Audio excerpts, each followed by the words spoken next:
जो बात बताएंगे उसको बता देना। सभी का धन्यवाद।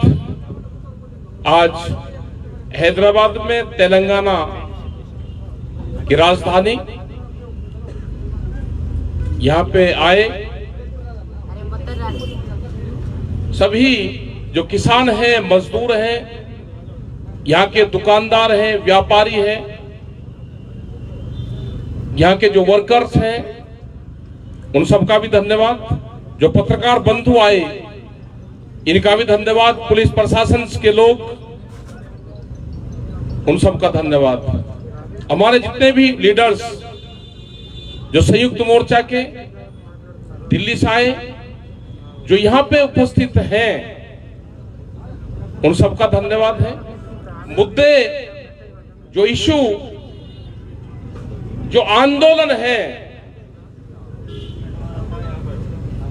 जो दिल्ली में चला हुआ है, उनके इशू क्या थे? इशू है कि फसलों के वाजिब दाम मिले। ये आज के इशू नहीं, ये बहुत पुराने इशू, बहुत पुराना मुद्दा किसानों के हैं कि जितनी भी क्रॉप्स देश में पैदा होती हैं उसका लाभकारी मूल्य किसान को दिया जाए। जो मजदूर है उसकी सैलरी ठीक हो कि वो अपना जीवन यापन कर सकें। जो आदिवासी लोग हैं, जो जंगलों में रहते हैं, वो एक ही नारा है, जल जंगल जमीन पे अधिकार उसका हो जो वहां पे रह रहा हो, जो उसका बासिंदा हो। इन सब के लिए भी आज 70 साल हो गए देश को आजाद हुए, इसके लिए भी आज देश में आंदोलन करने पड़ेंगे। इसके लिए भी एक देश की राजधानी को वहां के किसान घेर कर रखेंगे। मतलब शर्म आनी चाहिए इस तरह की राजनीति करने वाले लोगों को। उनको शर्म आनी चाहिए कि एक देश की राजधानी को पिछले 1 साल से देश का किसान, मजदूर, आदिवासी, महिलाएं उसको घेर कर रखे हुए हैं। उनको शर्म नहीं है, क्योंकि शर्म इसलिए नहीं कि वो किसी की पार्टी नहीं जिसकी वहां पे सरकार है, वो किसी पार्टी की सरकार देश में नहीं है। ये गलतफहमी में मत रहना। जब बड़े बड़े विज्ञापन अखबारों में छपते थे, जब छपता था कि अब की बार मोदी सरकार, तो अब की बार मोदी सरकार है, और मोदी सरकार को बड़ी बड़ी जो कंपनियां हैं, वे कंपनियां इस सरकार को चलाने का काम करती है। अगर किसी पार्टी की सरकार होती तो वह जरूर किसान, मजदूर से, आदिवासियों से बातचीत करती। उसने नहीं की। जैसा उसको डायरेक्शन होता था उसी हिसाब की भारत सरकार बातचीत करती थी। हम पंचायती लोग हैं। अगर यहाँ पे मंच में बैठे हुए हैं तो पंचायती लोग हैं। कोई फैसला होगा तो मंच के बैठे हुए लोगों में वो ताकत है कि वो फैसला मंच पे ही लेंगे। लेकिन जितने भी 13-12 दौर की बातचीत हुई भारत सरकार से,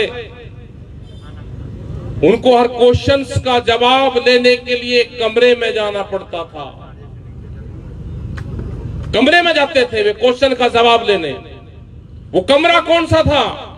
वो कमरे का लिंक था डायरेक्ट पीएमओ ऑफिस से, और पीएमओ का लिंक था पूर्ण रूप से है उससे नागपुर आरएसएस के ऑफिस से। आज भी जो क्वेश्चन आते हैं, आज भी नागपुर के ऑफिस से आरएसएस के ऑफिस आज भी क्वेश्चन तैयार करते हैं। वे क्वेश्चन उसके बाद में दिल्ली आते हैं, वही क्वेश्चन मीडिया हाउस में आते हैं, और उन्हीं क्वेश्चंस को मेरे मीडिया के जवानों की पूछने की मजबूरी है। जो एंकर हैं वे पूछना नहीं चाहते। उनके भी अपने क्वेश्चन होते थे। आज से पहले भी मीडिया पे कोई पाबंदी नहीं थी, लेकिन अपने काम चलाने हैं तो वे क्वेश्चन नागपुर से तैयार होते हैं, वे बाया दिल्ली घूम के मीडिया के ऑफिस में जाते हैं। और उनकी मजबूरी है, हमारे उन साथियों की मजबूरी है कि 6 के 6 क्वेश्चन जो 6 से 7 क्वेश्चन मीडिया के लोग पूछते हैं, जो एक सप्ताह का एजेंडा मिलता है, उनसे अलग कोई भी लोग नहीं जा रहे। कितनी पाबंदी होगी देश में, ये पहली बार सुना, पहली बार देखने को मिला कि कैमरा और कलम पे बंदूक का पहरा है देश में। देश की हर संस्थाओं पे कब्जा हो चुका है। अघोषित कर्फ्यू देश में है। इसका मुकाबला करने के लिए संयुक्त मोर्चा बना। बहुत सी कठिनाई आई, बहुत से एलिगेशन लगे, अलग अलग नाम से संयुक्त मोर्चे को पुकारा गया, अलग अलग आदमियों को तोड़ने की कोशिश करी गई, अलग अलग आदमियों को लालच देने की कोशिश करी गई, अलग अलग लोगों को पार्टी में शामिल करने की बात करी गई।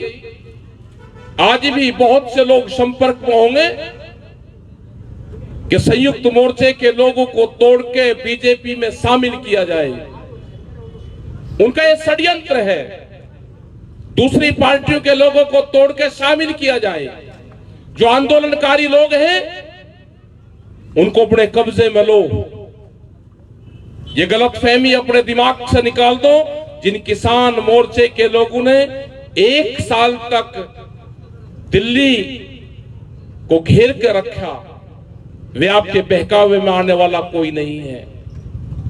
ये चर्चाएं चलती हैं सब जगह कि क्या आप देश के प्रधानमंत्री ने 3 कानून वापसी ले लिए, आप इसका बीजेपी का समर्थन करोगे? ये संयुक्त मोर्चा फैसला लेगा। जब तक ये 3 कानून, एमएसपी, जब तक बहुत से सवाल हमारे हैं। अभी तो सरकार से लेने का टाइम आया है। 5 साल में सरकार एक बार काम करती है, एक बार किसानों के काम आती है। अभी तो जब तक चुनाव आचार संहिता नहीं लगती, जब तक सरकार से लेने का काम तो अभी आया है। इनसे लेंगे अभी, और जिस दिन चुनाव आचार संहिता लग जाएगी उस दिन हम अपना घोषणा बताएंगे कि हमको करना क्या है। अभी हमारा स्पष्ट है कि बीजेपी को वोट नहीं देना। हमने बंगाल के अंदर भी कहा, हमने सब जगह कहा, और उसका असर यह हुआ कि प्रधानमंत्री ने 3 काले कानून वापसी लेने की घोषणा करी, लेकिन षड्यंत्र के तहत। किसी संयुक्त मोर्चे के लोगों से बातचीत नहीं की। क्या बातचीत करना कोई देश में अपराध है क्या? क्या हम कोई, हमारे कोई वारंट निकले हुए हैं क्या संयुक्त मोर्चे के लोगों के कि आप इनसे बातचीत नहीं करोगे?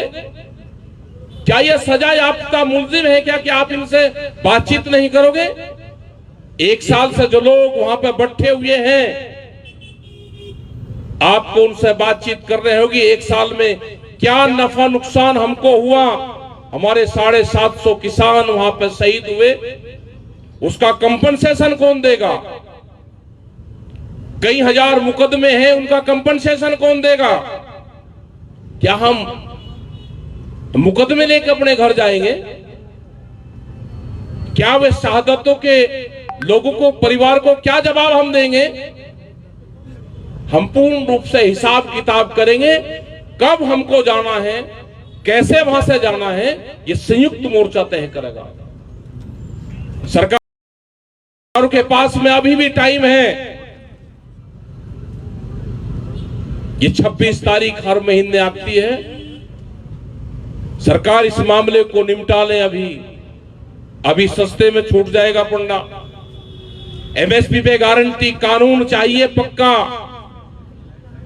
क्योंकि तेलंगाना के किसान को भी पेड़ी का लाभ जब मिलेगा, जब भारत सरकार, दिल्ली में बैठी हुई सरकार एमएसपी पे गारंटी कानून बना देगी, तो यहां की सरकार या किसी व्यापारी की हिम्मत नहीं कि उसे सस्ते में आपकी फसलों की खरीद करवा दे। लेकिन वो पर्चा, वो गारंटी कार्ड जब आपके पास में होगा, तो यहां की सरकार जब ही व्यापारियों पर नकेल कर सकती है। अभी तो व्यापारी बहुत धड़ल्ले से सस्ते में फसलें खरीदते हैं और महंगे हम अपने उनको बेचते हैं, जो बड़े बड़े उनके हाउसेस होते हैं। और अभी तो यह है कि 23 फसलों पर हमने कहा, और जैसे जैसे ये समय बीतते जाएगा हमको दूध पे भी चाहिए, वेजिटेबल्स पे भी चाहिए, ऑल जो क्रॉप्स हैं उन पे एमएसपी चाहिए। ये हमको आने वाला आंदोलन इस पे होगा कि ऑल फसलों पे एमएसपी गारंटी कार्ड चाहिए। क्यों सस्ते में लुटे? यही हाल देश के जो दुकानदार हैं उनका हाल है।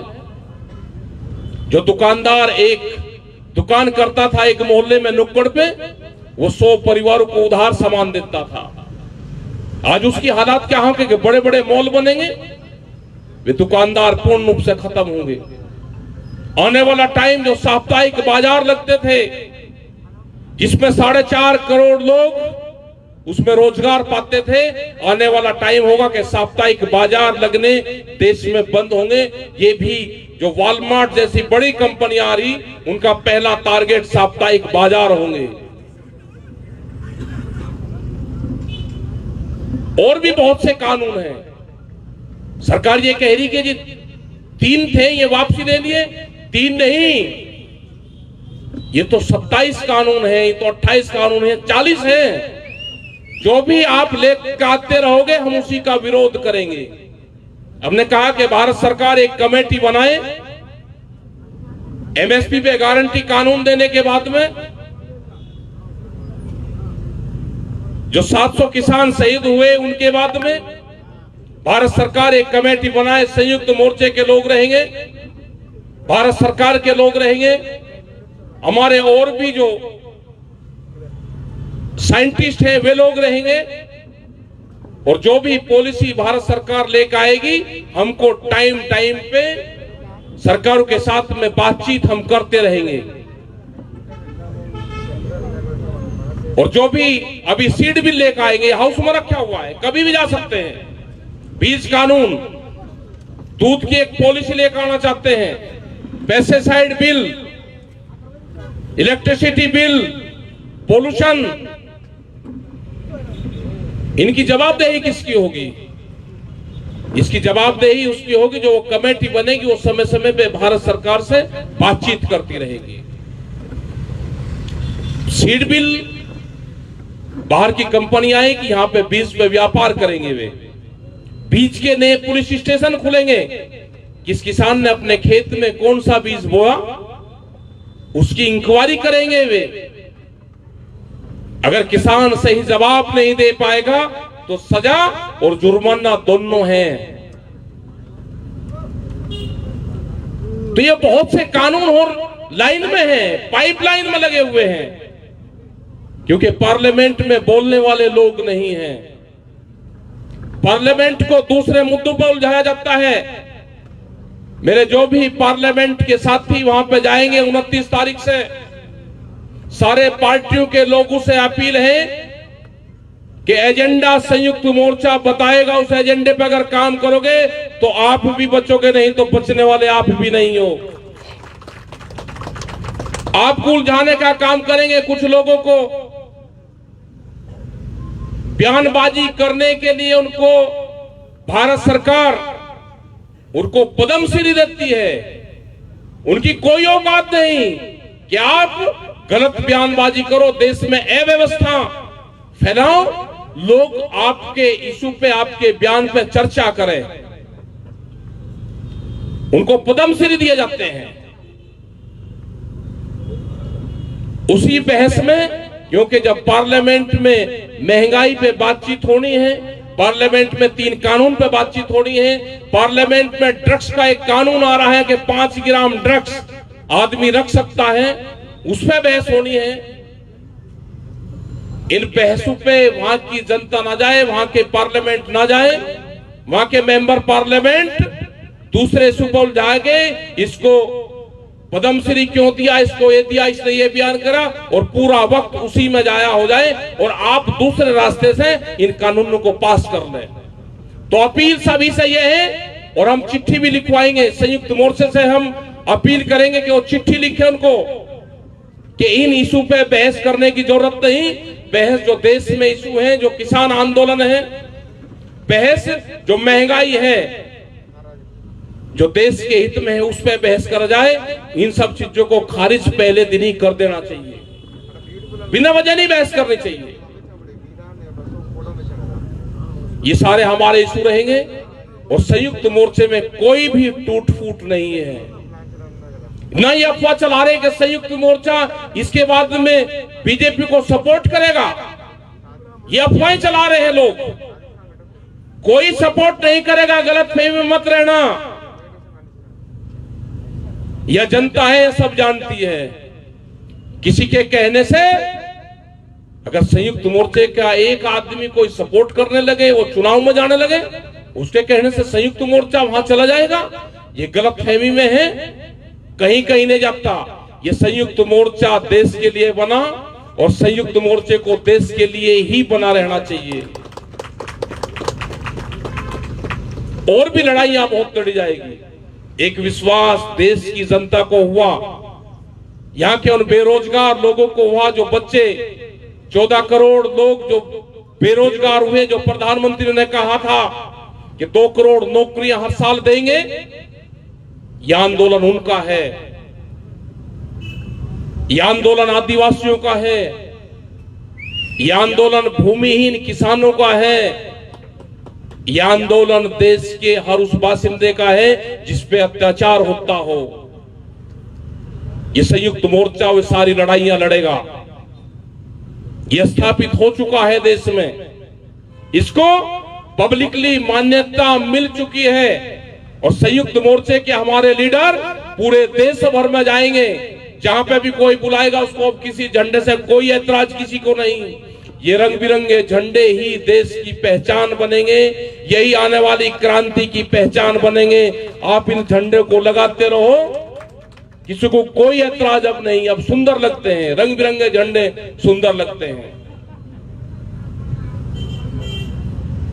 हमें एक चीज और आपको जरूर कह देना चाहिए, क्योंकि हैदराबाद तेलंगाना में आए, एक आपके यहां का बेलगाम नात वाला सांड जो आपने छोड़ दिया, बीजेपी की मदद करता घूम रहा है, उसको यहीं बांध कर रखो। वो देश में सबसे बड़ी बीजेपी की मदद करता है, उसको यहां से बाहर मत जाने दो। वो बोलता कुछ और है, उसका मकसद कुछ और है। उसकी जांच कर लेना, उसको बांध कर यहीं रखो, उसको हैदराबाद और तेलंगाना से बाहर मत जाने दो। वो वहां पर जाएगा तो बीजेपी की मदद करता है, ये पूरे देश को पता है।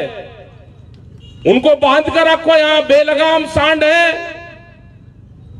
बयान कुछ और देगा, वो तोड़ फोड़ के काम करते हैं। ए और बी टीम है दोनों, सब देश की जनता जानती है उनको।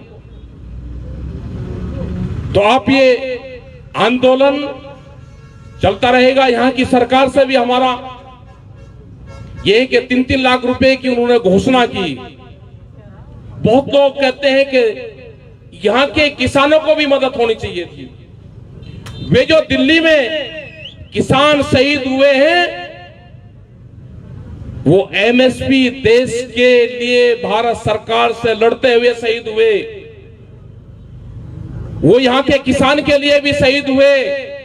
तो पूरे देश की सरकारों की जिम्मेदारी है कि उनके परिवारों की मदद की जाए। वो पूरे देश के किसान थे, वो खाली पंजाब, हरियाणा, राजस्थान, उत्तर प्रदेश, उत्तराखंड के नहीं थे। उनकी मदद हमको पूरे देश के किसान को, पूरे देश की सरकारों को, जहां जहां पे भी जिसकी सरकारें हैं, उन सबको, उन परिवारों की मदद करनी चाहिए। बहुत बुरी स्थिति है बहुत परिवारों की। 750 से ज्यादा किसान शहीद हुए वहां पे। जब उनके परिवारों के बीच में जाते हैं तो हम तो 1 साल से घर नहीं गए 26 तारीख के बाद में। हम 26 तारीख को सुबह ही वहां से 10:30-11 बजे निकल आए थे, लेकिन हम तो उम्मीद है कि कभी न कभी जा सकते हैं। लेकिन वे बहुत लोग जो आए थे आंदोलन में, उनको जाना था कि हम भी वापसी जाएंगे, वे कभी अपने घर वापसी नहीं जाएंगे। तो यह आंदोलन उनके लिए है। इस आंदोलन का कोई लीडर नहीं है। बहुत से कहते हैं कि इस आंदोलन के कौन लीडर है। इस आंदोलन के लीडर इस देश का किसान और मजदूर है। इस आंदोलन को जो भी लाभ होगा, इस देश को लाभ होगा, उसका सरे असरे उन शहीद परिवारों को जाएगा। और इस आंदोलन को अगर कोई नुकसान होगा तो उसकी जिम्मेदारी उन 40 लोगों की होगी जो इस आंदोलन के लीडर जनता ने बनाए हैं। नुकसान इन सबको झेलना पड़ेगा। और अगर लाभ होगा तो देश को होगा, और अगर सम्मान होगा तो उन 750 किसानों को सम्मान होना चाहिए। तो आपने बात को सुना, यहां पे हम आए। भाषा के अभी बड़ी प्रॉब्लम है, लेकिन भाव सबका एक है। भाव सबका एक है। भाषा अलग अलग हो सकती है, मुद्दे और भाव सबके एक हैं। तो उन भाव की हम कदर करते हैं। चाहे कोई पेड़ी की खेती तेलंगाना में करे, कोई आंध्रा में करे, या कोई कर्नाटक और तमिलनाडु के अंदर करे, कोई पंजाब में करे, लेकिन जब दिल्ली की मंडी में बिकता है और खाने वाला ये नहीं बता सकता ये कि ये कहां का है,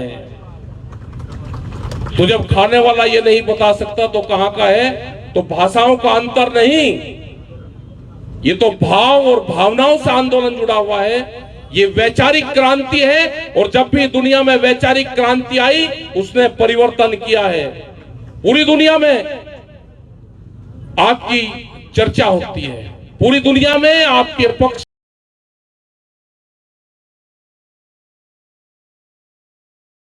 पूरी दुनिया में अपनी छाप छोड़े। और पूरी दुनिया में वे 40 जो लोग जो संयुक्त मोर्चे में हैं, वे ही इसके लीडर बने रहे। इसमें कोई तोड़फोड़ ना हो, सरकार इसमें अंदर घुसने की कोशिश ना करे, वो कमजोर कड़ी ना कोई बने। इसी के साथ में आप सब लोगों को धन्यवाद। जय हिंद, जय भारत, जय तेलंगाना।